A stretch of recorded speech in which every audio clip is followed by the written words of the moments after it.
Now this seems pretty simple at first. We're just going to add our ingredients into the saucepan, and since my over the stove light's not working, we're just going to do it right here on the counter. This is 1 cup of our juice.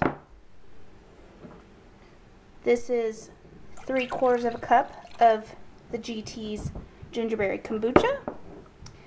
We are going to add about 1/4 cup of honey. I think that's about all I've got left anymore.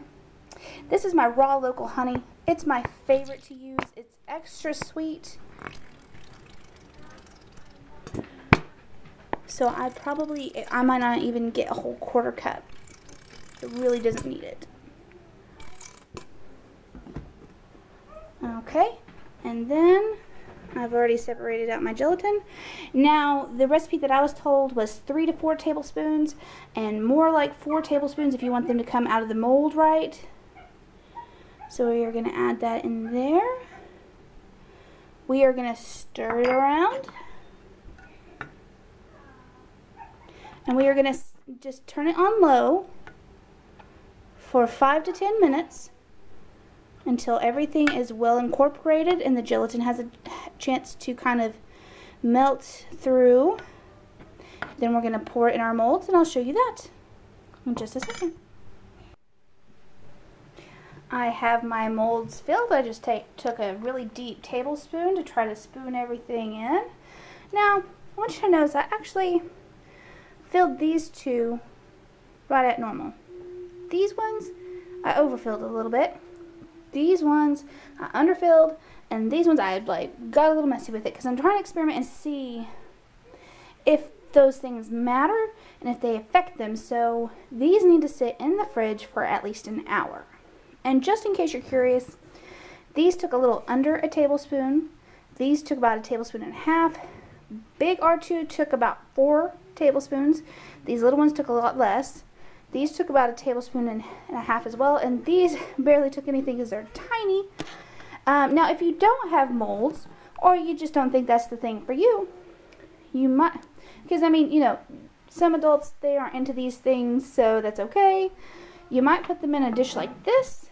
This is a great dish that's just flat, and you could pour it in there and just cut them into squares and be done with it. So we'll check back with you in about an hour.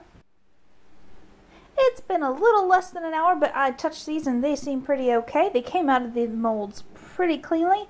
I'm kind of impressed by the amount of detail that was able to come out in these gummies. And they were pretty easy to get out. I'll just show you one of these. I literally, well, maybe I can't do it one-handed. Let me see. Okay. I just kind of started pushing and it's just pulled itself out. Look at that. Isn't that great? Okay, and now the official taste test. They are a little dull in color, but that's okay. Madison, we're going to do your little hearts. Now, the messiness of them kind of affected the bottom of the shape like this. So, oops. So, you want to try to get them clean, if you can. Alright, wait just a second so everybody can see, okay? Okay. Alright, Darth Vader for you. Darth Vader for you. He's cold. Oh, yeah, he's cold. And R2-D2 for me. Alright, guys. Tell me what you think. Good? Yeah. It is good. I like that. Do you like it? Uh-huh. You want some more for tomorrow? Yep. Yeah. Yep. It tastes like strawberries. Oh, yeah? Yeah? You mean blueberries? Who's going to eat the who's going to eat the stormtrooper? We'll share all of them, okay? Okay. Alright, but yes, thumbs up. Alright, so we've tried them. The kids like them, which is great. I actually like them. Now, I will say the color is a little lackluster. I don't know what we could do about that. They're blueberry. Now, I will say that they were so easy to pull out of the molds.